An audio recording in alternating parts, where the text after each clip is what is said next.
$1.87. That was all, and 60 cents of it was in pennies.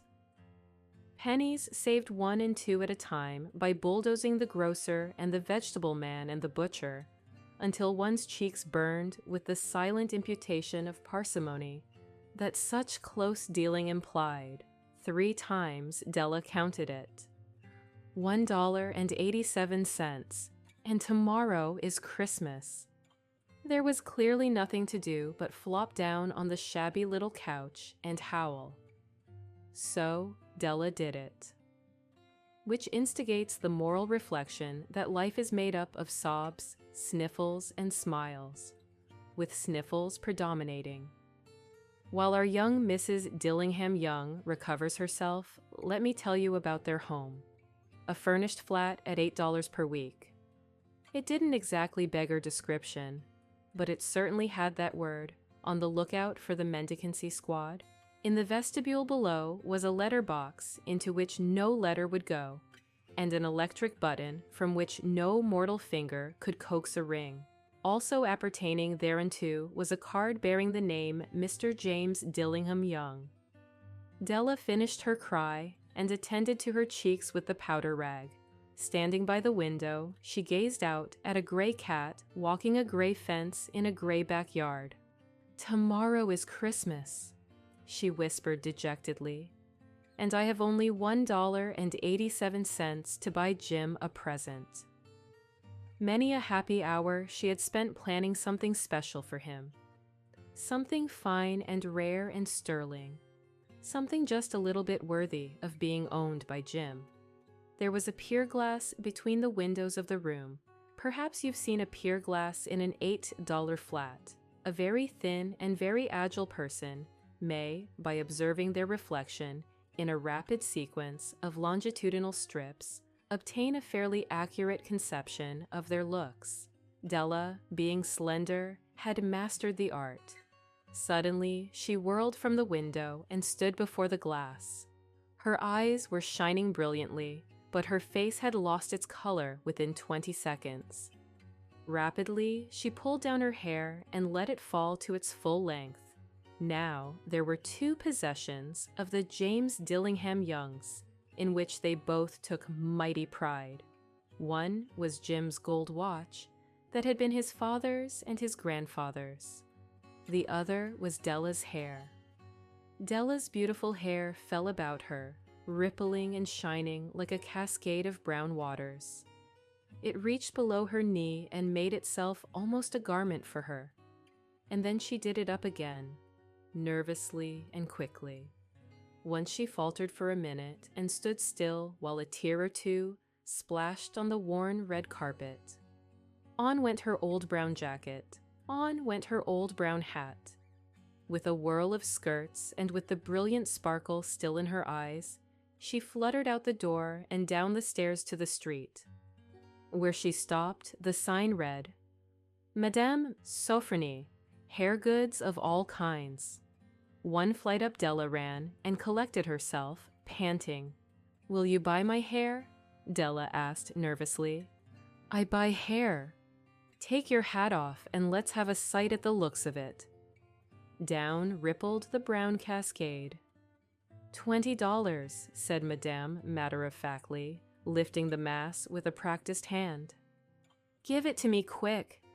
Oh, and the next 2 hours tripped by on rosy wings. She was ransacking the stores for Jim's present. She found it at last. It surely had been made for Jim and no one else. There was no other like it in any of the stores, and she had turned all of them inside out.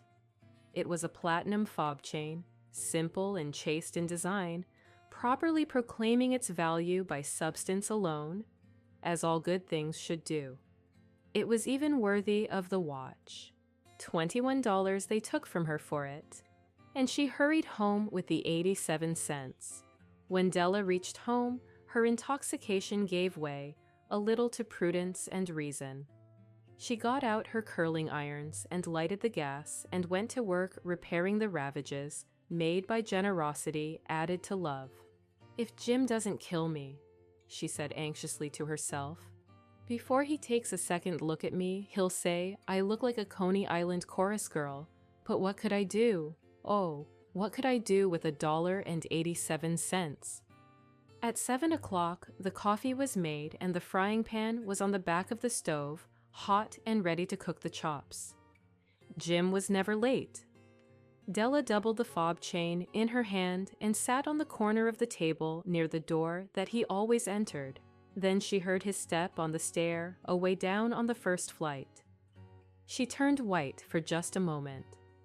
Please, God, make him think I am still pretty. The door opened and Jim stepped in and closed it. He looked thin and very serious. Poor fellow, he was only 22, and to be burdened with a family.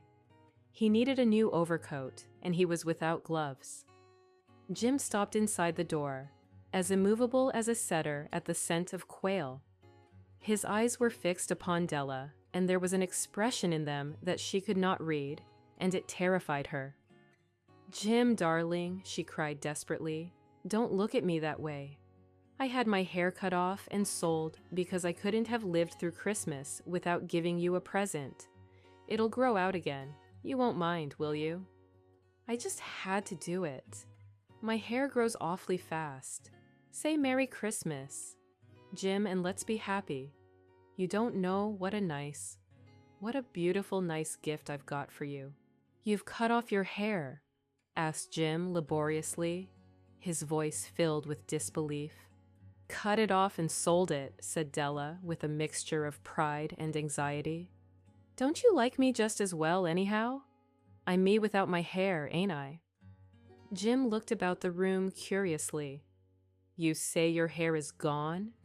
He said, with an air almost of idiocy. You needn't look for it, said Della, her voice rising with emotion. It's sold, I tell you. Sold and gone too. It's Christmas Eve, boy. Be good to me, for it went for you. Maybe the hairs of my head were numbered. She went on with sudden serious sweetness. But nobody could ever count my love for you. Shall I put the chops on, Jim? Out of his trance, Jim seemed quickly to wake. He enfolded his Della in his arms. Jim drew a package from his overcoat pocket and threw it upon the table. Don't make any mistake, Dell, he said tenderly, about me.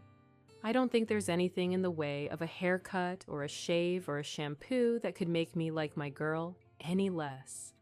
But if you'll unwrap that package, you may see why you had me going a while at first. White fingers and nimble tore at the string and paper. And then an ecstatic scream of joy, and then alas, a quick feminine change to hysterical tears and wails. For there lay the combs, the set of combs, side and back, that Della had worshipped long in a Broadway window.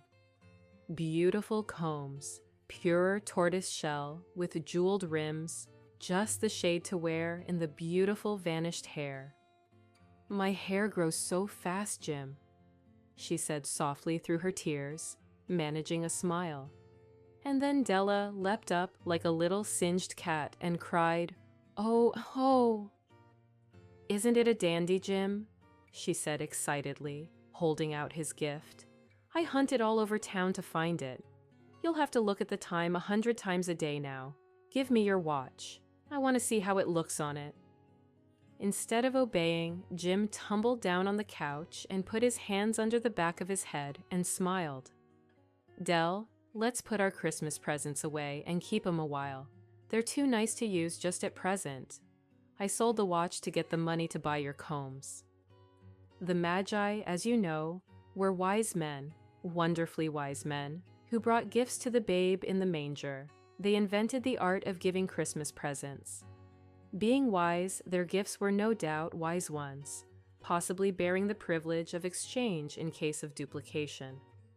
And here I have lamely related to you the uneventful chronicle of two foolish children in a flat who most unwisely sacrificed for each other the greatest treasures of their house. But in a last word to the wise of these days, let it be said that of all who give gifts, these two were the wisest. Of all who give and receive gifts, such as they are wisest. Everywhere they are wisest. They are the Magi